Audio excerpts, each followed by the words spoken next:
Good morning. Welcome back to the Broadcast Retirement Network. I'm Jeff Snyder. This is BRN Weekly for Saturday, May 13th, 2023. It's been another great week of shows with great topics. Of course, great guests. We kicked off the week with a discussion about horses and mental health. Let's take a look. This Mental Health Awareness Month was initially started some decades ago with the objective to reduce the stigma, to reduce the shame. And because when people feel ashamed of struggling with mental health, and they don't get help. So we're really looking to normalize that we all struggle with mental health. I mean, they say statistics like 1 in 4 struggle with mental illness. Depression is the leading cause of disability worldwide, but I don't even really like to, even though I just did, like to throw out those statistics, because the fact of the matter is mental health is all of us. It's just so much a part of life as physical health. And we all have our ups and downs. We all struggle. We all have family members that are struggling. And especially right now, we've gone through so many global challenges that we're in a mental health crisis. I mean, who isn't struggling in different ways? And so we really want to get the word out there, not only that mental health is normal and to seek help, because there are ways to get help, but also that there are different ways to get help. And so what we're about is really promoting that horses and their programs that offer these programs that incorporate horses can be so beneficial for mental health in a different way than other types of services and traditional methods of sitting in an office. So that's what we're about with Horses for Mental Health.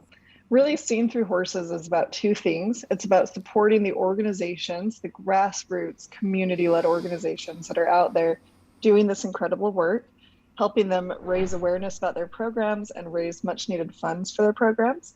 And then it's also about raising awareness for the general public, helping people understand that this is an option. This is a solution they might consider as they're looking for, like Lynn said, ways to support their own mental health, their well-being. And so people who are wanting to get involved can go to our website, horsesformentalhealth.com, and click on the campaign Seen Through Horses. And what they'll find is a list of dozens and dozens of community organizations that are doing this great work, and they can learn and engage and really hear stories of transformation, because that's one thing we get all the time is what does it mean incorporating horses into mental health? Like, am I talking to a horse instead of a therapist? Am I riding? Is it obstacle courses? Like, how does this work?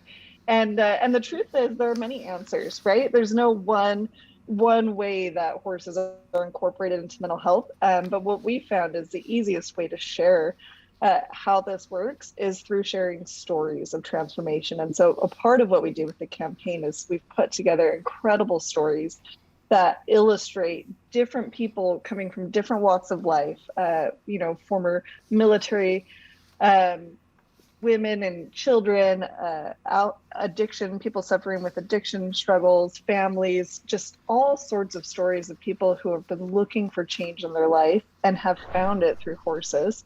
And people can watch and share these stories to learn more and to share, and then to support the organizations in their community that are providing these services. Actually, you don't need to have any experience with horses whatsoever.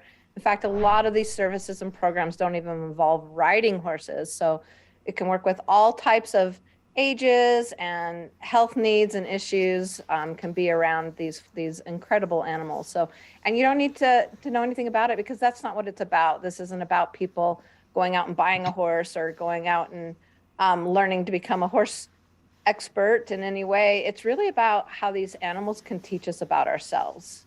Yeah, and I mean, it's a little bit different than maybe other animals like dogs, which are also wonderful too. All animals are wonderful, and being in nature is definitely a part of it. But horses are a little more unique. One, their size, they're large, so they can be a little intimidating, which again is part of that, dealing with challenges and intimidating, overwhelming things of life. But horses also give us feedback in a way that other animals don't. They are authentically themselves. They're not looking for a relationship with us. They are going to tell us and confront us in a really safe way, actually, that feels safer than with being confronted by other humans, for instance. So they'll kind of let us know, you know what, I'm not feeling very much authenticity from you right now, and I'm going to let you know that. And it kind of helps us see ourselves in a different way and look at ourselves in a way that feels really emotionally safe. Next up, we discussed ways to reduce the cost of life insurance. Let's take a look. I guess the first response would be healthy and stay healthy, because that's the biggest driver of cost for life insurance is health. So if you are in good health and you continue your good health, then that's likely to keep your premiums low on an ongoing basis initially as well. You're a good example without going into specifics. I know you have some insurance and you continually work out and maintain good health doing that. You frequently go to the doctor at least once a year, and that translates into retaining good health, and in your case, keeping reduced premiums because you have a product that recognizes the advantages of good health. So that's the first thing. But in terms of identifying lower price, I think you need to find a broker, an agent, if you will, who has access to the broad marketplace and can do, let's say with term insurance, for example, can do surveys to determine the cost of the particular type of life insurance that you want to buy. If you're buying a permanent product where cash value is going to be developed, then you want to look at multiple companies, I think. I think you want to get quotes from multiple companies under a cross-section of assumptions. What are the guarantees in the product? What are the current illustrations? Some sort of mid-range illustrations as to a reduced assumption as to earnings in the policy. So if you do those things, I think you'll find contracts that'll perform well for you over time. It seems obvious to me, but maybe not to everyone, that the younger you are, the lower it costs to buy life insurance. And that's pretty much any type of life insurance, or for that matter, that could apply to disability insurance.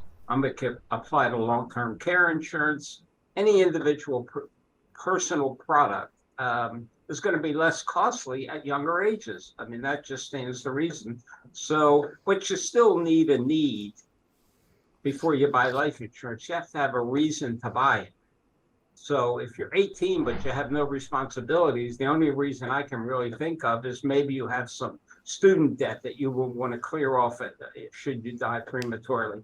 Or maybe you want to protect your insurability in the future by buying some sort of convertible term insurance or something such as that. But 18-year-olds are typically not buying large amounts of life insurance because they have very few financial responsibilities. On the other hand, young families should be considering life insurance for any number of reasons. With term insurance, it's relatively straightforward because there's no intrinsic value in the product. In the product, there's no investment component. You're just buying insurance for a period of time. It pays a benefit if you die, but it's otherwise generally worthless. So it's really just a rate that you're paying, a premium, as it were.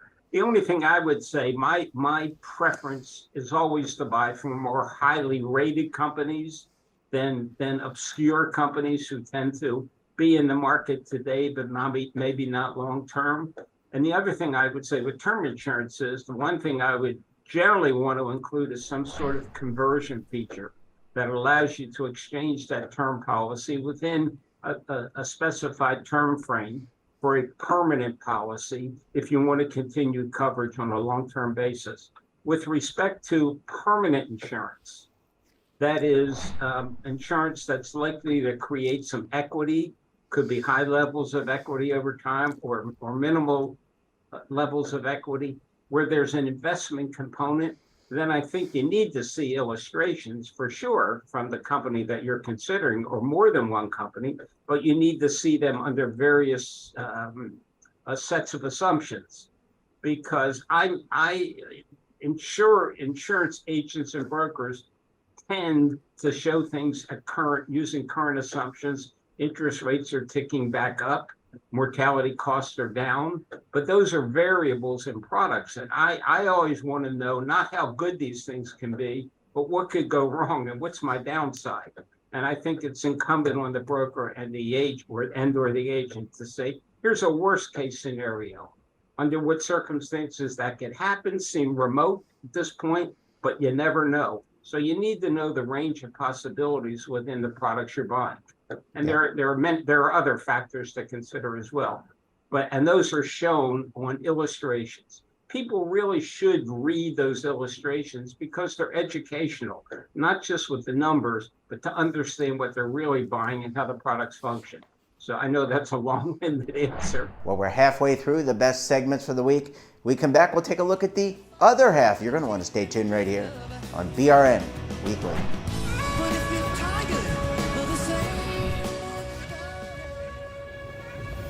Imagine a new television network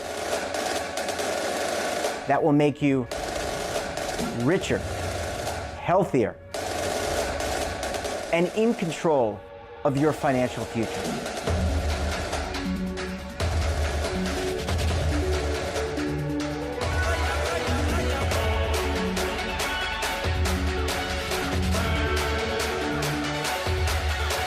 This network is for the policewoman in Nashville, Tennessee, the baker in Dubuque, Iowa, the teacher in Lexington, Kentucky. We want to make the idea of savings and retirement culturally relevant. But what do you see as a defining issue of the midterms? Especially for the smaller businesses. I mean, they are the lifeblood of the American economy.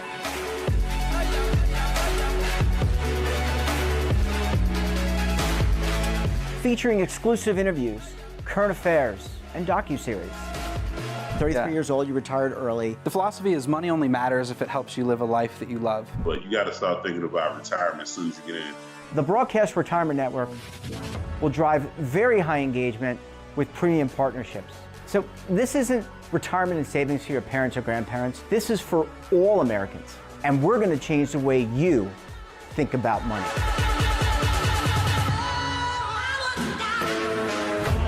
Welcome to the next frontier of retirement and savings. This is BRN, the Broadcast Retirement Network. I'm Jeff Snyder, and this is your BRN Retirement Update. The state of North Dakota becomes the latest state to close its public defined benefit pension plan and put all new employees into a defined contribution plan.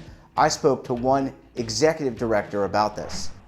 They proposed in House Bill 1040 to close our defined benefit plan for new members effective January 1st of 2025 and have all new members go into a defined contribution plan, a different defined contribution plan than we have right now, much lower contribution, mandatory contribution rate with an election opportunity for people who join that plan. We have been receiving a lot of emails, a lot of phone calls from current actives and from retirees, frankly, who are very concerned that the fund is going to run out of money. I responded to an active just a few minutes ago who asked what's going to happen if we run out of money. And to the Legislative Assembly's credit and the governor's credit, they've all come out and said, we promise this benefit to you folks for doing your job, and we will follow through on that. Well, it's certainly clear that many states are thinking about their options when it comes to their public pension defined benefit plan. They may want to think a lot harder about what the impact could be to recruitment and retention of employees. With your BRN Retirement Update, I'm Jeffrey Snyder with the Broadcast Retirement Network. Are you stuck with a low credit score? A credit report and score that's causing you to be denied credit or pay higher interest rates than others for the same things? Then do what Terrence did and call Credit Repaired for your free credit evaluation to help restore your credit. I started thinking about buying a new house, and my score wasn't where I needed it to be. I called and spoke with one of the representatives, and we just had a good conversation, and I liked what he was saying. Just one call for his free credit evaluation was all it took to start back on the track to repairing his credit. I'm seeing the deletions and I'm getting the report, so I know something's being done. It does make a difference to me. All it takes is one call to get started. Credit Repair has given me a second chance to have a better credit score. Don't let a low credit score hold you back another day. Do what Terrence did and make the call for your free credit evaluation. Call 800-819-4152. That's 800-819-4152. Again, 800-819-4152.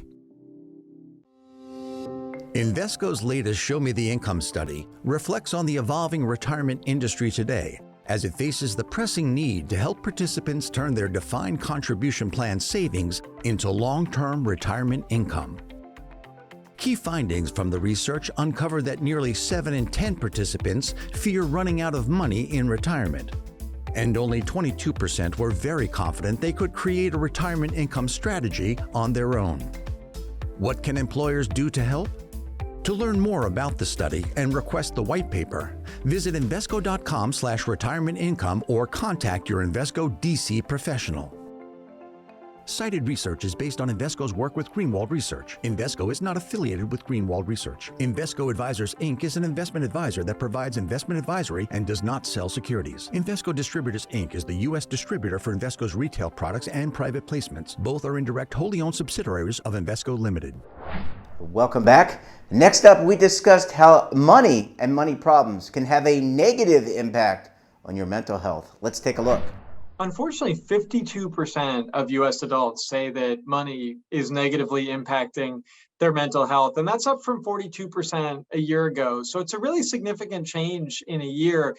A lot of it tracks back to inflation and also adjacent themes like day-to-day expenses and not having enough emergency savings. People are definitely worried about this, and it tends to be a weekly, maybe even daily concern. So it's definitely top of mind for a lot of people. We tried to get at more significant issues. We asked people, and it was self-identified. So, I don't want to play too much of an armchair psychologist here, but, we're talking about losing sleep. We're talking about people that maybe report they're depressed about this, or like they're really worried about it. So we do want to offer some tips too, because, this is a big issue for a lot of people. First of all, you have plenty of company. So maybe there's some strength in numbers. There are plenty of things you can do. If you have credit card debt, I could see where that's a big stressful topic. Rates are at record highs. You're using credit cards to finance day-to-day living.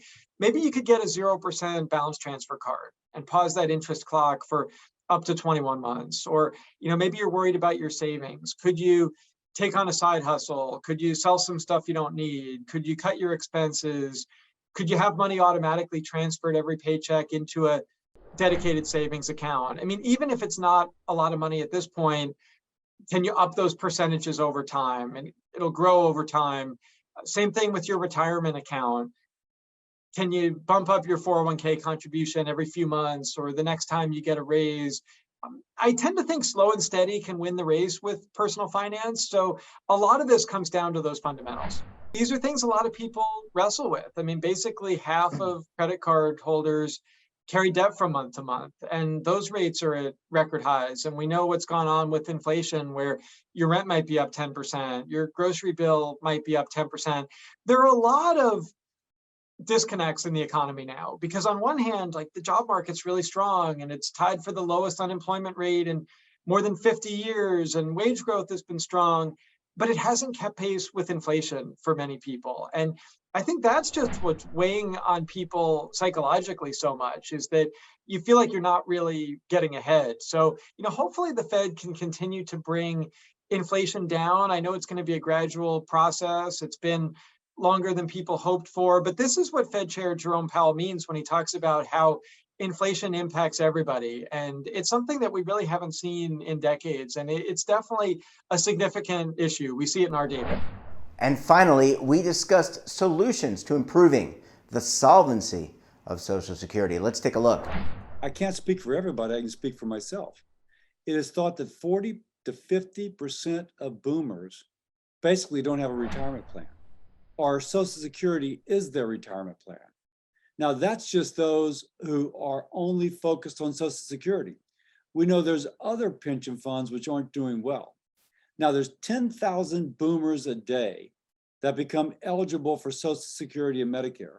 I only mention the number to show that the growth of those over 60 is quite outstanding in our society. And if they're not prepared for retirement, that's going to become a problem for all of society. I am really focused on the issue. It should be a wake-up call to the political establishment that this program, which 40 to 50% of Americans, it is their only retirement, that we need to do something. Now, Jeff, you kind of alluded to it, But the disturbing report is that the Social Security Trust Fund goes insolvent in 8 or 9 years. At that point, those currently receiving Social Security will get a 24% cut in what they are receiving. Okay, 40% of Americans, that's their only retirement, but it's going to get a 24% cut. That should be a wake-up call for everybody who's involved with this. Seniors should not have their benefits cut. They should not pay extra taxes. You shouldn't go after people who are in retirement. They've retired. But working with Angus King and others, we've come up with what we call the big idea. The big idea is to take $1.5 trillion, invest it in a trust fund separate from Social Security. No Social Security funds, no risk to the fund. A separate account, and let it grow over 70 to 75 years.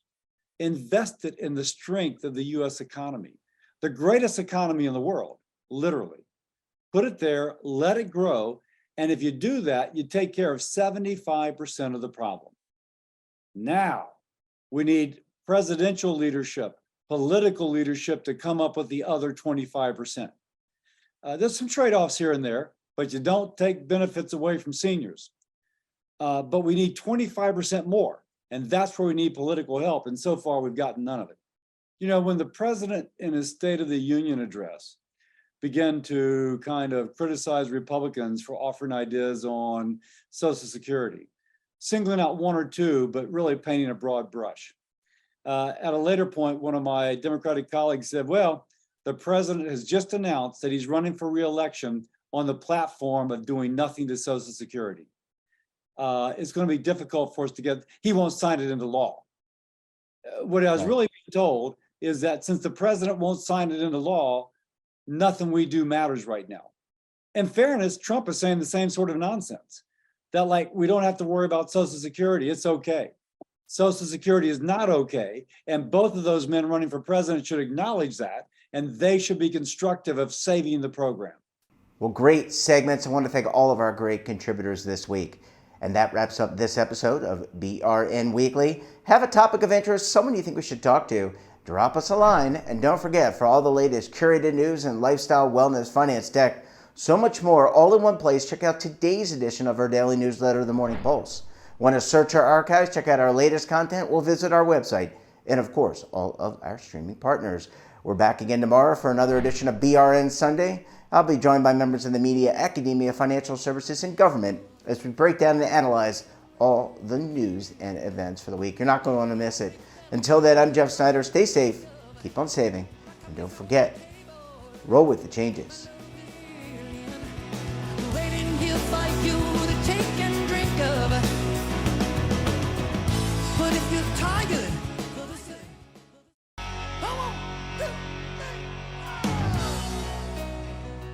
Now is your opportunity to co-create content around any topic on the First Lifestyle and Wellness Network. Reach a global audience through our platform and co-own exclusive branded content. All of our programs are available on demand and also as audio-only podcasts, so you can take us on the go. Broadcast Retirement Network, available anytime, anywhere, and on any device. Tax audits, tax liens, wage garnishments. Every day we hear stories like this about good folks who are simply struggling to pay their bills. Each of them are living a frightening IRS tax nightmare, and they are afraid it will destroy their lives. I'm a divorced single mom, and my ex-husband left me and the kids with a lot of unpaid bills, including unpaid taxes. I was really starting to show my stress on my kids because the IRS had sent me a letter demanding a huge payment from me. I couldn't afford it. So then the IRS was threatening to garnish my wages. I'm already living paycheck to paycheck. That would have put me over the edge financially. It truly seemed hopeless, but then a friend at work told her to call the tax relief line. The people at the tax relief line, they told me about something called innocent spouse relief. They worked it out so that all of the taxes from my ex are not my problem. I don't know how that works, and I don't care. All I care about is that I don't owe the IRS a dime, and they are not going to take my paycheck. Even if it seems hopeless, you should call the number on your screen right now. There is absolutely no cost for the call or the consultation. You are under no obligation. If you are worried that the IRS could garnish your wages, seize your assets, even take your home, call us right now. The Tax Relief Line is here to help you. Now you have a knowledgeable, professional team of tax experts that are ready to negotiate with the IRS and fight for you to save you money. The Tax Relief Line's professionals have successfully negotiated thousands of cases, reducing and sometimes even eliminating the tax debt for their clients. It's very easy to get started. Simply call the number on your screen right now. You don't have to live in fear anymore. The call and the consultation are free.